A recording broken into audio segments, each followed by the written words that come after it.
Assalamualaikum warahmatullahi wabarakatuh. Hai sobat mahasiswa, saya Novia Sari Tanjung dari Universitas Esa Unggul. Ingin mempresentasikan mata kuliah manajemen audit tentang teknik audit dalam manajemen auditnya sendiri. Nah, dalam materi ini tuh ada 3 topik pembahasan yang akan dibahas. Yang pertama, pengenalan objek dan kriteria audit. Dan yang kedua adalah pengembangan kriteria awal dalam audit. Dan yang ketiga, teknik-teknik field audit atau teknik-teknik dalam praktek lapangan audit. Nah, di sini kita akan masuk ke topik pembahasan yang pertama, yaitu pengenalan objek dan kriteria audit. Di materi ini, di pembahasan ini, ada beberapa hal yang harus kita perhatikan. Yang pertama adalah studi awal yang dilakukan auditor itu mencakup penelaahan dokumen atas kertas kerja. Itu kertas kerja sebelumnya. Lalu temuan-temuan audit, bagan organisasi, dan dokumen-dokumen lain yang membantu lebih memahami ke subjek auditnya. Yang kedua, dokumen tersebut itu memberikan semacam pandangan menyeluruh bagi auditor, masalah-masalah yang ditemukan, dan langkah-langkah yang akan dilakukan, serta janji yang akan dilaksanakan untuk menyelesaikan masalah yang ditemukan oleh auditor. Dan bila audit tersebut merupakan penugasan rutin atau penugasan baru, sangat penting bagi auditor untuk menelaah literatur yang mengenai subjek auditnya. Yang ketiga, objek audit itu meliputi kegiatan keseluruhan yang dikelola oleh perusahaan untuk mencapai tujuan tertentu. Nah, setiap objek audit itu memiliki wewenang dan tanggung jawab yang berbeda sesuai dengan karakteristik dan sistem pendelegasiannya. Yang keempat, yaitu dalam pemahaman objek audit, auditor itu wajib mencari informasi tentang sumber daya atau kapasitas aktivitas yang dimiliki objek audit dalam melaksanakan berbagai kegiatan. Di samping itu, metode operasi atau cara pelaksanaan kegiatannya juga penting dicari tahu informasinya, karena hal ini berkaitan dengan ketersediaan sumber daya. Auditor akan mendapatkan informasi awal apakah suatu kegiatan audit itu dilaksanakan dengan ekonomis, efisien, dan efektif dalam mencapai tujuannya. Selanjutnya yang kelima yaitu penelaahan peraturan yang mengatur tentang objek audit. Nah, penelaahan ini bertujuan untuk mencari informasi mengenai peraturan-peraturan yang mengatur tentang objek audit, baik dia secara umum ataupun secara khusus. Nah, selanjutnya pembahasan yang kedua itu mengenai pengembangan kriteria awal audit. Di sini kita lihat pengertian kriteria itu merupakan norma atau standar yang merupakan pedoman bagi setiap individu maupun kelompok dalam melakukan aktivitasnya. Nah, selanjutnya faktor yang mempengaruhi kriteria itu diantaranya adalah tujuan dari kegiatan yang diaudit, selanjutnya itu pendekatan auditnya, dan yang ketiga aktivitas tujuan audit. Terdapat karakteristik kriteria juga diantaranya yaitu realistis, dapat dipercaya, bebas dari pengaruh kelemahan manusia, mengarah pada temuan-temuan dan kesimpulan untuk memenuhi kebutuhan informasi pemberi tugas audit. Selanjutnya dirumuskan secara jelas, tidak mengandung arti ganda yang menimbulkan interpretasi yang berbeda. Lalu dapat dibandingkan.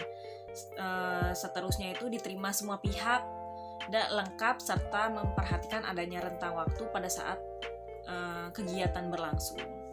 Nah, pada pengembangan kriteria awal ini, auditor dapat mengacu pada beberapa sumber. Di antaranya yang pertama itu undang-undang yang berlaku. Kedua itu kebijakan-kebijakan yang ditetapkan dalam objek audit. Ketiga itu norma yang sudah mendapat pengakuan secara hukum. Dan yang keempat itu kriteria yang digunakan pada objek audit sejenis. Dan yang terakhir itu pengalaman auditor dalam tugas-tugas audit sebelumnya pada objek audit yang sejenis. Selanjutnya adalah topik pembahasan yang ketiga, yaitu teknik-teknik audit dalam pekerjaan lapangan. Itu ada 6.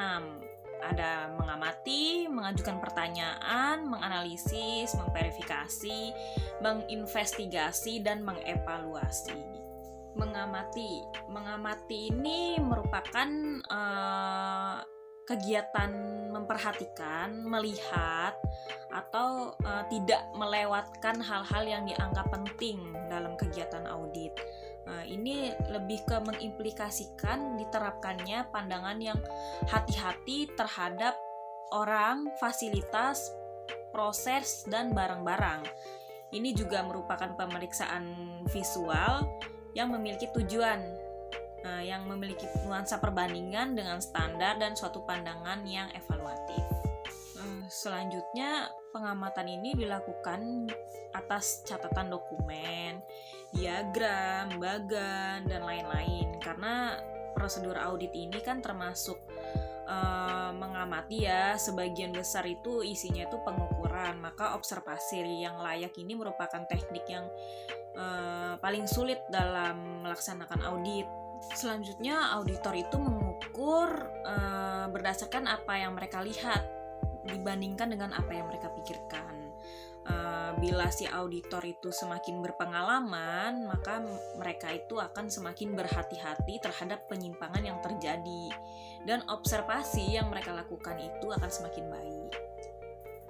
Nah, selanjutnya adalah mengajukan pertanyaan. Mengajukan pertanyaan ini sangat dianjurkan ya selama audit. Nah, biasanya itu pertanyaannya itu bisa berupa lisan ataupun tulisan. Tetapi pertanyaan lisan itu biasanya paling sering dilakukan, namun mungkin paling sulit untuk dikemukakan. Selanjutnya, seorang auditor nih mestinya paham akan kondisi kliennya. Biasanya klien itu memandang auditor itu ibaratnya dia itu takut karena takut dicicarakan informasi-informasi tertentu yang dapat membahayakan posisi mereka dan perusahaan mereka. Nah, dari situ auditor itu dapat memahami bagaimana perasaan dan kondisi kliennya, sehingga untuk menggali informasi tentang objek audit ini akan sangat lebih mudah dan peluangnya akan lebih besar. Selanjutnya, pertanyaan-pertanyaan kadang-kadang bisa menjadi cara yang cukup memuaskan untuk menentukan seberapa baik atau seberapa buruk suatu aktivitas dilakukan. Nah, pengujian mengenai apakah suatu jasa diterima tergantung pada opini orang yang melakukan jasa tersebut. Nah, ini diterapkan untuk operasi teknis yang hanya teknisinya yang memenuhi syarat untuk mengevaluasi sejauh mana jasa atau produk memenuhi ekspektasi atau standar yang mereka buat sendiri. Selanjutnya adalah menganalisis. Menganalisis ini merupakan memeriksa secara rinci, secara lengkap, teliti. Artinya kita itu memecah entitas yang kompleks ke dalam bagian-bagian kecil untuk menentukan karakteristik yang sebenarnya. Ini berarti melihat lebih dalam beberapa fungsi atau kelompok transaksi dan menentukan hubungan masing-masing. Nah, analisis dimaksudkan untuk mengetahui kualitas, dampak, motif, dan kemungkinan yang seringkali sebagai fasilitator bagi penelitian selanjutnya dan sebagai dasar pertimbangan juga. Auditor bisa membuat daftar sampel pesanan pembelian dalam lembar kertas kerja dan menganalisis penawaran, satu-satunya sumber pembelian yang ada, persetujuan, data masa lampau, analisis biaya, jadwal, dan yang lainnya. Selanjutnya adalah memverifikasi. Memverifikasi itu mengkonfirmasi kebenaran, akurasi, keaslian, atau validasi sesuatu. Ini biasanya suatu sarana yang paling akhir atau yang wajib dimiliki oleh auditor. Cara ini sering digunakan untuk mendapatkan kebenaran fakta atau rincian dalam suatu akun atas laporan. Verifikasi ini mencakup informasi perbandingan pernyataan dari seseorang itu dikonfirmasi melalui pembahasan dengan orang-orang lain. Dokumen dibandingkan dengan satu atau lebih dokumen yang valid. Verifikasi juga mencakup informasi yang artinya menghapuskan semua keraguan melalui validasi independen dan pihak-pihak yang objektif. Selanjutnya adalah menginvestigasi. Menginvestigasi ini merupakan pelaksanaan tanya jawab untuk mencari suatu kebenaran atau fakta. Ini biasanya penelusuran informasi sistematis yang diharapkan auditor bisa ditemukan atau perlu diketahui. Tetapi ini tidak terbatas pada penyidikan yang lebih dalam lagi dan ekstensif dengan maksud mendeteksi kesalahan. Selanjutnya, auditor itu bisa menginvestigatif, tapi hal ini berbeda dengan mengaudit. Kalau mengaudit itu lebih mengandung objektivitas. Investigasi ini berupaya mencari bahan bukti atas terjadinya suatu kesalahan. Selanjutnya ada penyelidikan secara khusus terkait tindak kejahatan. Di sini auditor harus hati-hati dan tidak boleh melewati kewenangannya. Biasanya tindak kejahatan ini berhubungan dengan hukum dan kriminal. Jika ditemukan adanya kesalahan tindak kejahatan, auditor wajib melapor pada pihak yang berpengalaman dalam masalah tersebut. Auditor yang tidak memperhatikan peringatan semacam ini bisa melanggar hak seseorang dan membuat organisasi mereka dituntut dan terjadinya pencemaran nama baik, fitnah, pembunuhan karakter, melakukan kejahatan, dan pengenaan hukum penjara yang keliru. Oleh karena itu, dalam masalah-masalah tersebut itu, sebaiknya auditor menghubungi bagian keamanan organisasi atau penasihat hukum. Yang terakhir adalah mengevaluasi. Mengevaluasi ini merupakan penilaian sebagai istilah yang berhubungan dengan estimasi nilai, dan ini menjurus pada suatu pertimbangan, menimbang apa yang telah dianalisis dan menentukan kecukupan, efisiensi, dan efektivitasnya. Ini mencerminkan kesimpulan yang dihasilkan auditor berdasarkan fakta-fakta yang telah dikumpulkan. Evaluasi ini lebih menjurus ke pertimbangan profesional.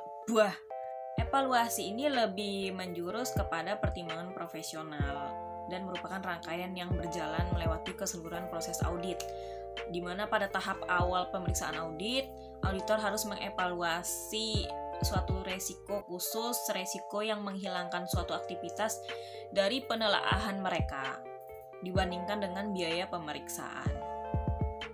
Dan dalam program audit, auditor harus mengevaluasi perlunya pengujian rinci sebagai pengganti survei atau penelusuran.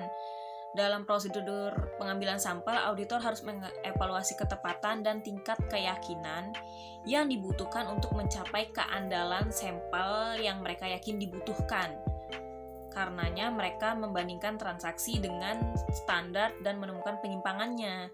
Mereka harus mengevaluasi signifikansinya dan penyimpangan tersebut, dan menentukan apakah tindakan perbaikan yang diperlukan. Karena mereka meringkas hasil-hasil pemeriksaan audit, mereka harus mengevaluasi apa implikasi dari hasil-hasil tersebut. Baik, itu tadi penjelasan dari saya tentang teknik audit dalam manajemen audit. Intinya, dalam melaksanakan teknik audit di lapangan, ada 6 teknik yang harus kita kuasai. Ya, diantaranya tuh mengamati, mengajukan pertanyaan, menganalisis, memverifikasi, menginvestigasi, dan mengevaluasi. Ya, ke-6 teknik ini harus kita kuasai dalam menjalankan suatu prosedur audit internal perusahaan. Terima kasih atas perhatian para sobat mahasiswa, dan wassalamualaikum warahmatullahi wabarakatuh.